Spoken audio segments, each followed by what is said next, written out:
तो जिन दर्शकों की जानकारी नहीं है उनके लिए मैं बता दूं कि कोर्ट ने आखिरकार क्या कहा था रेरा को लेकर।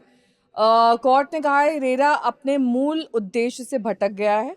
ऐसा लगता है कि ये घर खरीदारों की सुरक्षा करने के बजाय डिफॉल्ट करने वाले बिल्डर्स को सुविधा दे रहा है। जी।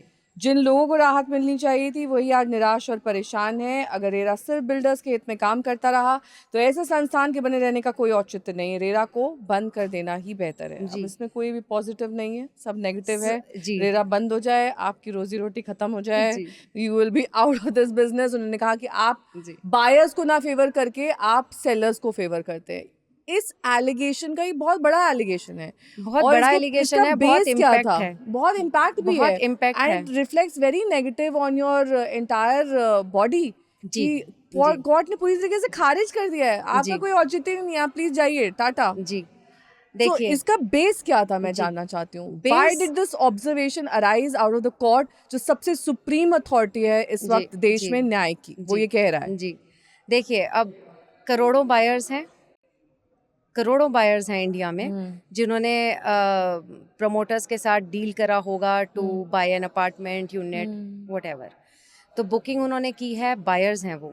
अब उसमें से कोई एक बायर सुप्रीम कोर्ट तक चला गया, सब नहीं जा पाते, सबको यहाँ रिलीफ पे मिल रहे हैं, एक या दो या कुछ ग्रुप ऑफ बायर्स वहां तक they were able to reach. It was a collective effort जिसको कोर्ट ने ऑब्जर्व किया। किसी एक सेलर के अगेंस्ट था ये। Exactly, maybe. ठीक है। सो एक छोटे से टुकड़े को देखकर, एक छोटे से एस्पेक्ट को देखकर, एक छोटे से ग्रुप के ग्रीवेंस को देखकर you can not judge the entire system of RERAs.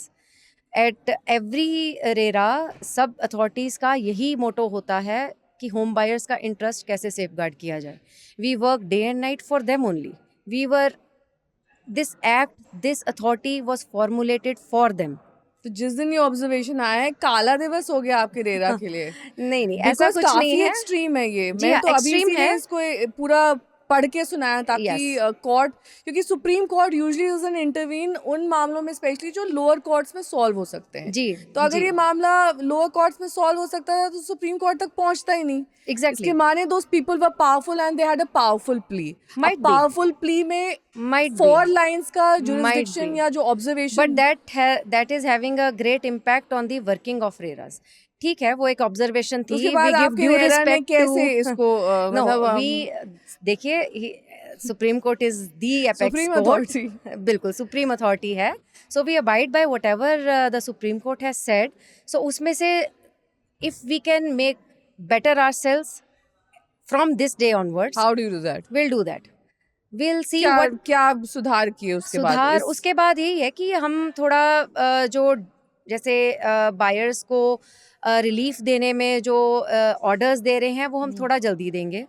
बाकी हम we are into bringing amendments to the act. हमें पावर्स तो दीजिए, हम रिफंड दिए जा रहे हैं, बट वो ऑर्डर्स कहाँ से होंगे, एग्जीक्यूट कहाँ से होंगे? SDM को भेज दीजिए, रेवेन्यू अथॉरिटीज़ को जाते हैं, they are the executing officers, तो वहाँ पर डिले हो रहा है। तो ये विशियस साइकिल है, मतलब इसका साइकिल है। आपके पास पावर नहीं है, आप कुछ कर नहीं सकते हैं, आप यहाँ बंधे हुए हैं, उसके बावजूद कोर्ट कह रहा है कि भाई आप तो जो है वो सेलर को फेवर कर रहे हैं। If we are wrong in giving the judgments, if we have not refunded them properly, if we have said कि नहीं ये रिफंड गलत है, पेपर्स कुछ कह रहे हैं and we have given a different judgment, then we are at fault.